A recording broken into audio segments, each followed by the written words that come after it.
Yang dimana pada saat ketika si Aldi ini tidur setiap malam, pada saat dia tidak memberikan tumbal, tidak ada lagi orang sekitarnya, disitulah si iblis, si sosok besar tadi selalu datang ke dalam mimpinya. Si iblis tadi mengatakan seperti ini. Kalau kamu tidak bayar, aku yang bakal membawamu sebagai bayaranmu. Halo Sobat Teror, selamat malam dan selamat datang kembali di Advent Teror.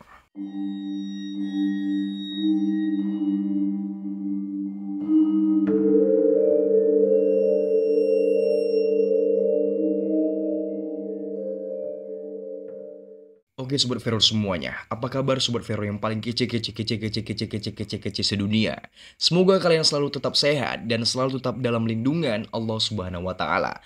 Karena supaya kalian selalu tetap bisa menonton video-video terbaru, video-video terseram dari Advent Teror.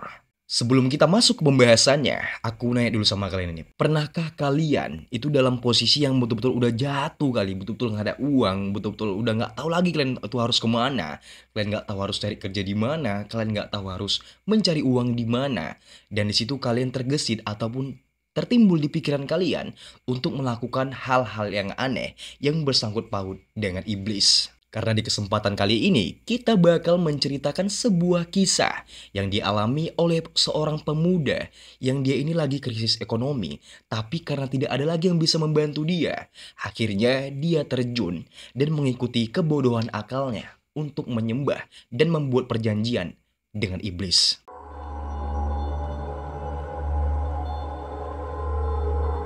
Halo semuanya, perkenalkan namaku Aldi. Aku mau cerita tentang kejadian yang sampai sekarang masih bikin aku nggak bisa tidur nyenyak dan selalu kepikiran. Ini kejadian waktu aku masih kuliah sekitar 5 tahun yang lalu. Oke Sobat Teror semuanya, apakah kalian pernah mendengar sebuah gunung geni? Mungkin tidak terlalu populer ataupun jarang terdengar di kuping kalian karena memang gunung tersebut tidak terlalu terkenal dengan gunung-gunung yang lain seperti gunung-gunung Merapi dan juga gunung Semeru. Tetapi warga sekitar mempercayai bahwasannya gunung tersebut adalah sarang bagi mereka yang tak kasat mata. Dan juga warga-warga sekitar juga percaya bahwasannya gunung tersebut itu adalah gunung ataupun sarang bagi mereka yang mempercayai dengan kekuatan sang iblis. Kisah ini dimulai dari seorang pemuda yang bernama si Aldi. Si Aldi ini pada saat itu lagi krisis-krisisnya ekonomi. Dia lagi kesusahan, kerja dia cuma kerja serabutan, dan dia pada saat itu masih kuliah juga. Sementara ekonomi yang dialami dia sangat sulit untuk didapatkannya. Ditambah lagi ibunya menderita sakit yang lumayan sangat berat juga. Ibunya sakit di kampung. Dengan semua permasalahan yang dialami oleh si Aldi tadi, itulah yang membuat dia sangat stres memikirkan semuanya weh. Betul-betul stres sekali dia. Banyak kesusahan, ibunya lagi sakit, ekonomi dia nggak membaik, dia belum lagi bayar uang kuliah, sementara kerjaan dia itu kerjaan nggak nentu. Itu pun penghasilannya sangat kurang untuk dia yang kuliah, membiayai ibunya sakit, belum lagi kebutuhan dia yang lain. Itu kalau memang dipikirkan memang betul-betul. Kalau aku sendiri pun betul-betul stres juga itu mikirkan kayak gitu. Sampai di mana dia kenal dengan seorang temannya yang bernama Wahyu. Si Wahyu ini bilang kayak gini sama dia. Kau mau kaya kan? Kau mau cepat banyak duit kan? Aku ada nih satu solusi dan aku ada nih satu orang yang bisa kukenalkan sama kau. Tapi kau ini bisa untuk menjadi kaya. Tapi ada syaratnya. Kau harus melakukan ritual di sebuah gunung. Dan bodohnya si Aldi tadi, bukan bodoh sih, cuma dia lebih ke arah ya karena dia lagi nggak punya apa-apa, dia betul-betul lagi pening kali, dia lagi stres sekali memikirkan semuanya, beban hidup dia. Tanpa pikir panjang, dia langsung mengiyakan apa yang dibilang oleh si temannya tadi, yaitu si Wahyu. Sampailah di malam Jumat. Akhirnya mereka berangkat sekitar 3 orang, yang dimana ada Aldi, Wahyu, dan juga orang tua yang dipanggil dengan nama panggilan Pak D. Pak D ini orangnya nggak banyak cakap, weh. Orangnya diam, tatapannya tajam. Tapi sekalinya dia cakap, kata si Aldi ini, cakap dia itu kayak menusuk kali ke dalam hati gitu. Memang orangnya nggak banyak cakap, diam, tenang, tatapannya tajam, kan. Setiap pendakian, setapak demi setapak dia diam. Cuman sekali dia cakap, itu nusuk ke dalam hati, men. Perjalanan terus berjalan sampai di mana mereka tiba di Pos 3. Dan si bapak-bapak tadi yang dipanggil dengan nama panggilan Pak D, dia itu nyuruh si Aldi tadi untuk buka bajunya. Pada saat ketika si Aldi buka baju, dia pun langsung mengeluarkan sebuah sesajen dan dia membacakan mantra-mantra yang si Aldi ini udah nggak tahu bacaan itu kayak mana. Dia membacakan sebuah mantra-mantra yang sangat-sangat asing, yang betul-betul si Aldi ini udah nggak ngerti itu mantra-mantra apa. Dan si Aldi ini pun juga dibilang dia kayak gini, itu pada saat itu cuaca sangat-sangat dingin, betul-betul dingin. Dia udah pasrah, dia udah buka baju, dia pun udah pasrah. Tapi pada saat bapak-bapak tadi ataupun si Pak D tadi membacakan sebuah mantra-mantra yang agak aneh, di situ mulailah terjadi sebuah kejanggalan ataupun sebuah tragedi yang membuat si Aldi ini kebingungan gitu. Loh kok gini nih gitu kan. Jadi yang dimana ketika si Pak D tadi membacakan sebuah mantra, itu langsung hutan itu langsung jadi goyang-goyang gitu. Banyak angin, kayak seolah-olah hutan-hutan itu goyang gitu. Semua pohon-pohon yang dari situ goyang gitu. Padahal kata si Aldi ini gak ada tanda-tanda sama sekali untuk turun hujan. Tapi seluruh pohon-pohon yang ada di hutan tersebut, seluruh dedaunan-dedaunan pohon yang ada di sana, itu semuanya kencang kali. Bagaikan ibarat kata macam ada badai yang bakal datang. Pada saat angin-angin kencang menerpa hutan itu disitulah Pak D mendekatkan mulutnya dan juga kepalanya ke kuping si Aldi ini dan dia bilang, kalau kamu mau kaya, kamu harus siap bayar mahal. Apakah kamu siap? Dan si Aldi tadi dia mengaku dengan bodohnya, dia tanpa mikir panjang-panjang. Dengan bodohnya dia sendiri mengaku, dia langsung bilang, iya, saya siap apapun resikonya. Ketika si Aldi tadi sudah menyebutkan iya saya siap untuk menerima semua resikonya, disitulah si Aldi ini disuruh duduk di sebuah lingkaran. Lingkaran itu udah dipenuhi berbagai macam-macam lilin dan lilinnya udah menyala. Ketika si Aldi tadi udah duduk, si Pak D tadi pun ngambil tasnya, diambilnya tasnya dan dia mengeluarkan sebuah kepala kambing yang bahkan darahnya masih mengalir dengan sangat-sangat segar. Si kepala kambing yang dikeluarkan oleh si Pak D tadi dari dalam tas akhirnya ditaruh di depan si Aldi tadi. Dan si Aldi tadi pun disuruh untuk menutup matanya. Pada saat si Aldi memejamkan matanya, dia mengaku bahwasannya dia melihat sosok yang tinggi besar, matanya merah, dan seolah-olah dia itu lagi dipegang tangannya dengan sesuatu yang sangat-sangat besar, dingin, tangannya keras, dan bahkan sangat-sangat berat. Dan dia mengaku bahwasannya kalau itu adalah sosok yang sangat-sangat besar Dan bayangkan itu pada saat si Aldi ini memejamkan matanya, dia cuma melihat sosok itu secara samar-samar. Akhirnya dia disuruh buka mata oleh si Pak D tadi. Ketika dibuka matanya, disitulah dia melihat sebuah sosok yang sangat-sangat besar. Matanya merah, banyak bulu-bulunya Bulu-bulu apa ya bulu-bulu ini? Bulu-bulunya banyak, betul badannya tinggi besar. Di situ dia nggak ngomong apa-apa. Cuman di situ si Aldi langsung berpikir bahwasannya itu adalah penjaga pesugihan gunung tersebut. Si Aldi langsung sadar, oh mungkin ini penjaga dari gunung pesugihan tersebut. Dan ketika si Aldi lagi menatap makhluk tersebut tidak ngomong apa-apa, si Aldi lagi kebingungan. Disitulah si Pak D tadi mendekatkan lagi dirinya dan dia ngomong kalau kamu bakal mendapatkan rezeki yang sangat-sangat melimpah. Tetapi kamu harus membayar sebuah nyawa setiap tahunnya sebagai penumbalan kepada sang iblis. Dan si Aldi yang masih muda tadi tanpa ada pikir panjang dan dia mengaku kalau dirinya di situ betul-betul bodoh. Dia masih muda, bodoh, nggak ada pengalaman, belum tahu pengetahuan. Dia langsung mengiyakan apa yang dibilang oleh si Pak D tadi dan dia bersedia untuk memberikan tumbal nyawa setiap tahunnya kepada sang iblis. Singkat cerita, semuanya pun udah selesai. Pesugihan udah selesai dan akhirnya mereka pulang ke rumah masing-masing Dan sejak kejadian itu, sejak pesugihan tersebut, sejak mereka mendaki ke gunung pesugihan tersebut, disitulah hidup Aldi benar-benar berubah Dia betul-betul kaya, dia betul-betul mendapatkan semua uang yang dia mau. Semua uang mengalir dari manapun saja dia berada. Dari bisnis online dia menjadi viral, dagangan dia menjadi habis. Pokoknya betul-betul lancar, semua rezeki ngalir dari segi manapun semenjak kejadian itu Tetapi yang tadi sudah kita bilang, yang namanya persugihan ataupun persembahan kepada sang iblis, si iblis tadi pun tidak bakal memberikan apa yang kita mau secara cuma-cuma. Dia bakal memberikan apa yang kita mau, tetapi semua itu bakal ada imbalannya dan bakal ada tumbal untuk persembahan kepada sang iblis tadi weh. Dan benar saja, satu persatu orang-orang terdekat si Aldi ini meninggal secara misterius setiap tahunnya. Di tahun pertama, itu yang meninggal adalah si Wahyu, orang yang mengenalkan si Aldi tadi dengan si Pak D tadi agar dapat melakukan pesugihan tadi. Si Wahyu tadi meninggal di tahun pertama, yaitu dengan kejadian kecelakaan di perempatan yang mengakibatkan seluruh badannya itu hancur, yang mengakibat kepalanya pecah. Di situ Wahyu meninggal dunia. Kalian bayangkan, orang terdekat kalian saja, bahkan orang yang mengenalkan kalian kepada sang guru, ibarat kata si Pak D itu sang guru lah gitu ya. Kepada sang guru itu bahkan juga diambil sama si iblis tadi weh.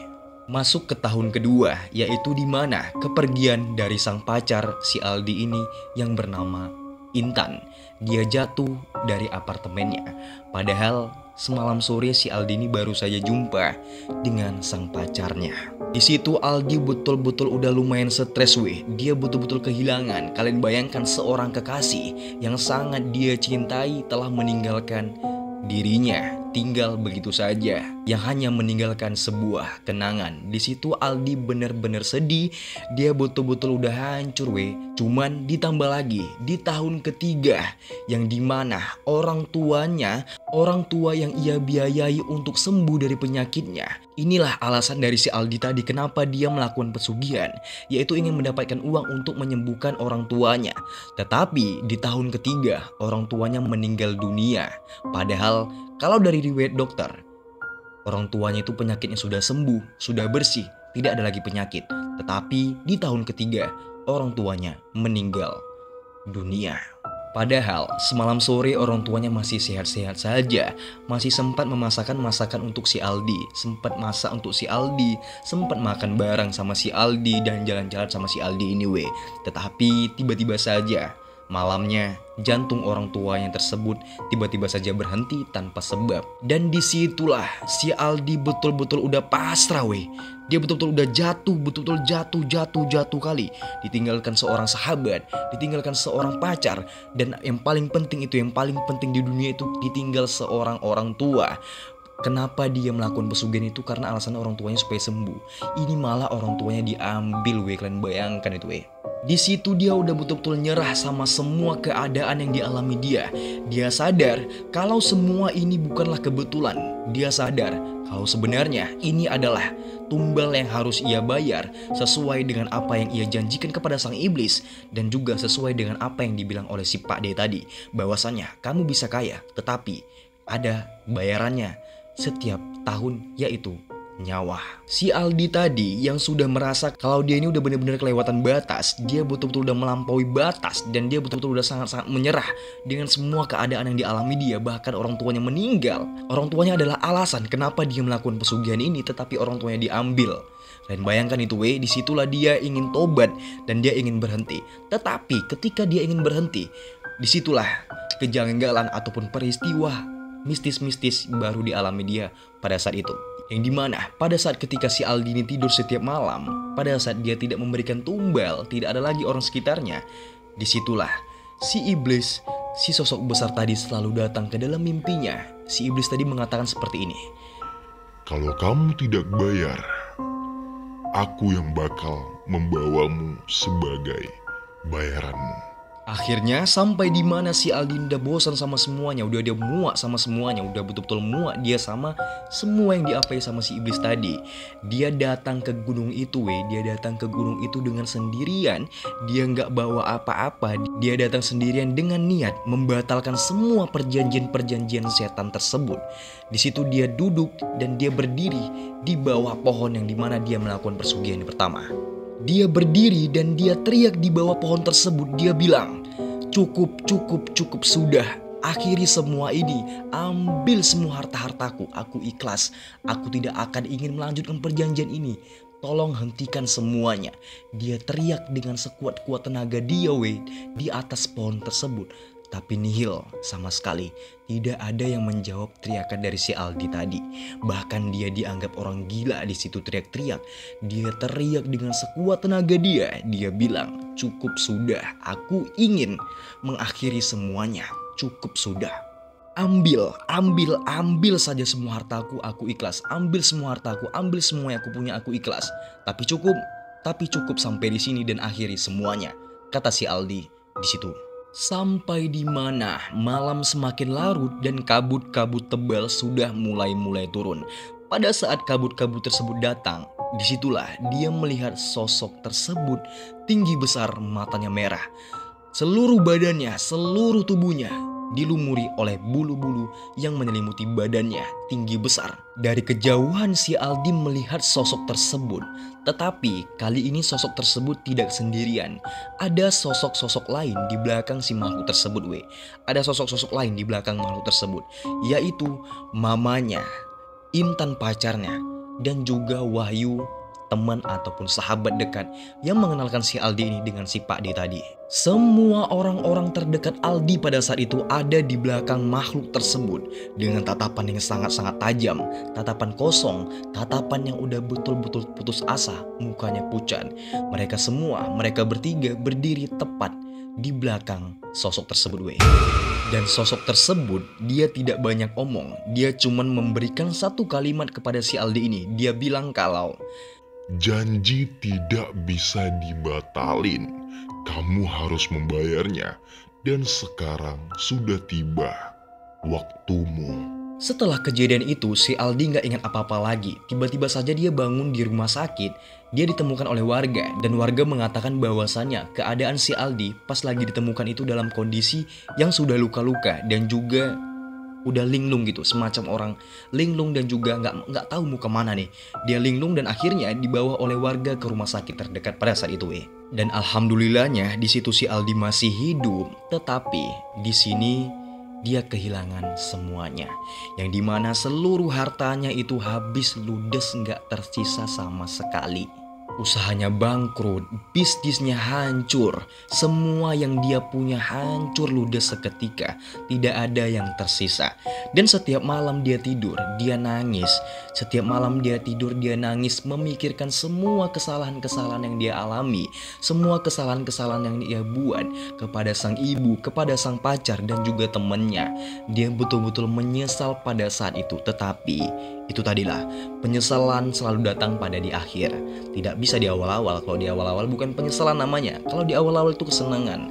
Kita bakal senang dengan apa yang udah kita buat dan apa yang udah kita capai. Tetapi di belakangan hari kita bakal merasakan semuanya. Di belakangan hari kita bakal merasakan apa itu kehidupan sesungguhnya ketika kita tidak mempunyai orang tua. Dan dia juga nangis karena dia tahu bahwasannya waktu dia tidak bakal lama lagi untuk hidup di dunia ini. Pesan dari Aldi. Kalau suatu hari kau lihat aku di TV atau di berita dan dibilang aku mati bunuh diri, jangan percaya. Mungkin itu cuma cara mereka menutupi kebenaran. Kebenaran soal pesugihan yang masih hidup di Gunung Geni. Betul-betul gila. Kisah ini betul-betul gila. Gila. Dia berani. Dia sebenarnya nggak tahu ya. Kalau misalnya ya dibilang dari awal, kalau misalnya kamu mau pesugihan, kamu bakal mengalami seperti ini, kamu bakal kehilangan nyawa. Tapi di sini karena memang dia masih anak-anak, dia tidak terlalu banyak pengalaman, dia minim pengetahuan. Jadi dia tidak tahu bahwasannya apa yang dia buat itu sebenarnya sebuah kesalahan yang sangat-sangat besar, Kesalahan yang betul-betul besar yang melibatkan orang tuanya, bahkan yang melibatkan pacarnya dan orang terdekatnya itu sahabatnya sendiri, si Wahyu. Mungkin kalau dari awal dia tahu akhirnya bakal seperti ini, dia nggak bakal mau untuk melakukan hal yang seperti ini. Tapi itulah namanya manusia. Itulah makanya kenapa kita diciptakan nafsu. Bahkan nafsu sendiri kata Allah itu mesti dipenjara untuk berapa ribu tahun. Dipenjara dengan kelaparan, dia baru nyerah untuk menahan sebuah rasa lapar. Makanya itulah kita disuruh berpuasa, sobat Firor semuanya. Bukan Budi. Kalian semalam dapat berapa kalian puasa? Kalian jujur sama aku. Kalau aku cuman 16 aku dapat. Tidaknya puasa. Ya cuma 16 aku, sorry lah. tahun depan lah mungkin. Kalau kalian berapa lah, tulis dulu kolom komentar. Jangan lupa diganti puasanya. Baru. Oke sobat Feror semuanya. Oke ku. Dari video ini, dari cerita ini kita diajarkan yaitu tahanlah nafsu kalian. Jika kalian benar-benar ingin uang, itu kalian kerja diiringi dengan doa, maka itu bakal nikmat kali weh. Kalian kerja tapi diiringi dengan doa, itu bakal menimbulkan sebuah hasil yang sangat-sangat nikmat. Tapi kalau kalian mendengarkan berita-berita pesugihan seperti ini, misalnya Le, aku ada nih Le, Chan, kan, aku ada Chan ini, supaya kita cepat kaya, kita sembah aja ini. Cabut aja lah weh, itu orang-orang gak betul itu. Orang-orang kayak gitu, kalian tahu manusia berapa ratus Arab di sini, itu cuma satu yang ada tuh. Itu orang kayak gitu. Jadi asal cuma satu. Jangan pernah mau kalian nyembah iblis, karena percaya, ingat pesanku. Iblis itu nggak bakal ngasih kita sia-sia. Dia bakal selalu minta tumbal, yaitu tumbal yang sangat berarti bagi kita. Karena memang itu yang dimau iblis. Dia memang suka menurunkan iman kita kepada Allah Subhanahu wa Ta'ala. Jadi intinya pesan dari video ini, jangan ikuti hawa nafsu, teruslah bekerja dan terus berdoa kepada Sang Maha Kuasa. Karena percayalah, tidak ada usaha yang bakal mengkhianati hasil kita. Dan percayalah, semuanya bakal berbuah manis pada waktunya. Dan buat Sobat Feror semuanya, terima kasih yang sudah ngeklik video ini. Jangan lupa like, share, komen, and subscribe. Karena kami, Advent Terror, akan selalu memberikan 3 video tiap minggunya, yaitu video konspirasi, video ini jangan kasih tahu, nanti kalian nggak mau nonton, kalian udah bisa nebak. Intinya selalu ada video-video horor yang bisa menghibur kalian semuanya sobat Ferorku dan lek-lekku tercinta. Oke, mungkin video kali ini cukup sampai di sini. Dan seperti biasa, apa yang kamu lihat itu adalah nyata, dan apa yang kamu rasakan itu yang kami rasakan. Advent Terror, goodbye.